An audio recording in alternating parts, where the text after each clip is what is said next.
அன்பு நெஞ்சங்களுக்கு அடியேனின் சிரம் தாழ்ந்த வணக்கங்கள்.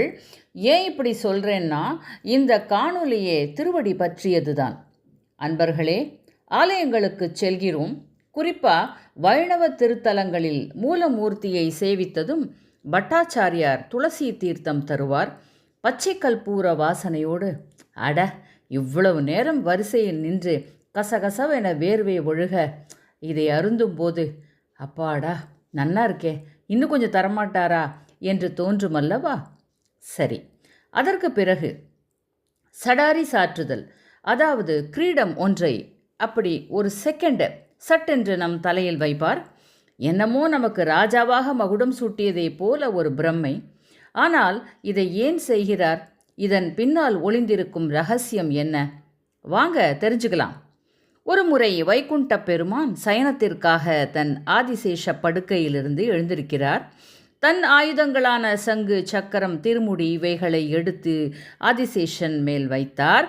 அவ்வமயம் முனிசிரேஷ்டர்களின் குரல் கேட்டதும், அவர் முனிவர்களை எப்படி மரியாதை செய்வார் என்பதுதான் பிருகு முனி மூலம் நாம் அறிந்த கதைதானே. பரபரவென தன் பாதரட்சைகளையும் அங்கேயே விட்டு சென்று விட்டார். இப்போதான் ஈகோ ப்ராப்ளம் ஆரம்பிக்குது.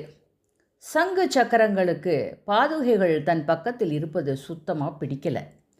நாங்கள்லாம் எவ்வளவு உயர்ந்த இடத்தில் இருக்கிறோம் தெரியுமா, நீ போய் எங்கள் அருகிலா சச்ச என்று முகம் சுழித்தன. அதற்கு பாதுகைகள், இங்கே பாருங்க, பரந்தாமன் தான் எங்களை இங்கே விட்டு சென்றார், அதற்கு நாங்கள் எப்படி பொறுப்பாக முடியும் என்று சொல்லவும், இதோ பாருங்கள், நாங்கள் இருவரும் இறைவனின் திருமுடியை அலங்கரிப்பவர்கள், இங்கே உங்களுக்கு இடமில்லை. பாதங்களை அலங்கரிக்கும் கேவலமான பாதுகைகளான நீங்கள் எங்களோடு சரிசமமாக இங்கே அமர்வதா? உடனே இந்த இடத்தை விட்டு சென்று விடுங்கள் என்று கோபத்துடனும் அசூசையாகவும் கூறவும், அதற்கு பாதுகைகளும், நீங்கள் வேண்டுமானால் திருமுடியை அலங்கரிக்கலாம், ஆனால் எங்கள் லெவலே வேற.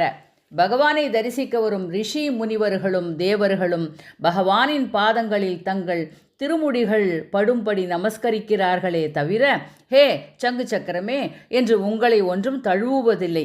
இறைவனின் புனிதமான திருவடிகளை அலங்கரிக்கும் நாங்களும் புனிதமானவர்களே என்று விவாதம் செய்தன. அப்புறம் ஒரே சொற்போர்தான். எப்படா பகவான் வருவார், அவரிடம் முறையிடலாம் என்று காத்திருந்தன. சரி, பிறகு நடந்தது என்ன? பரந்தாமன் வந்தார். என்ன தீர்ப்பு சொன்னார்? காத்திருங்கள், விடை அடுத்த பதிவில். சேனலை பாருங்கள், லைக்கு கமெண்ட்டு போடுங்க, ஷேர் பண்ணுங்கள், சப்ஸ்கிரைப் பண்ண மறந்துடாதீங்க. நன்றி, வணக்கம். மீண்டும் சந்திக்கலாம்.